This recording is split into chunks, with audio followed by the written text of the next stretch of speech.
This video is a guide for using Bitquery APIs for getting data related to the liquidity pools for Aerodrome finance on the base network.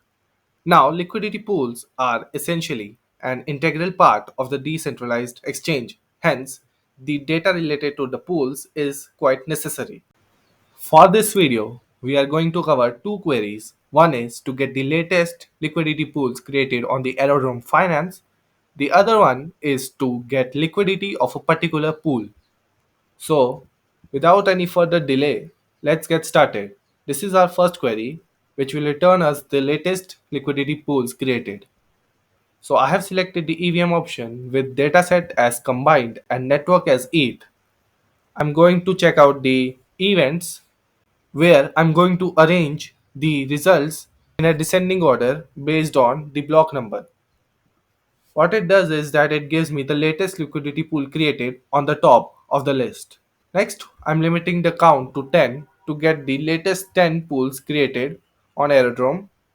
Now, for the conditions, this is the condition that for the log field, my smart contract is the following address and the signature name is pool created. Now I'm printing out the log signature details that include the name, the past and signature.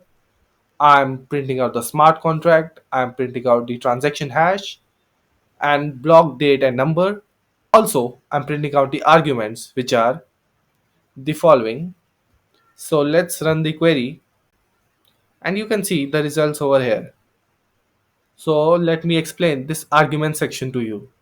So you can see the first argument over here is an address, which is the address of token 0. This is the address of token 2. The liquidity pair is generated between these two tokens. Now the third address argument over here is the liquidity pool address. And these are some other details as well. So now let's jump to our second query. So for the second query, I have selected the EVM, but this time I have selected the balance updates. As far as the filters are concerned, I have one filter which is the balance update address is this following. Now this is a liquidity pool address. The other filter is over the currency. The smart contract has to be in between these two. Now what are these two? These two are the token 0 and token 1 for this particular liquidity pool. And I'm going to order the result based on the balance field. So I'm getting some currency details, which is just its name, and I'm getting the balance. Now, how do you calculate the balance? The balance is basically the sum of the balance update amount, and you have to select option where it's greater than 0. Now run this query. You can see over here, this is the liquidity of these two tokens. Now, if someone had a difficulty to follow along, they can always refer to the official docs for help. Also, you can check these docs to check out more amazing queries.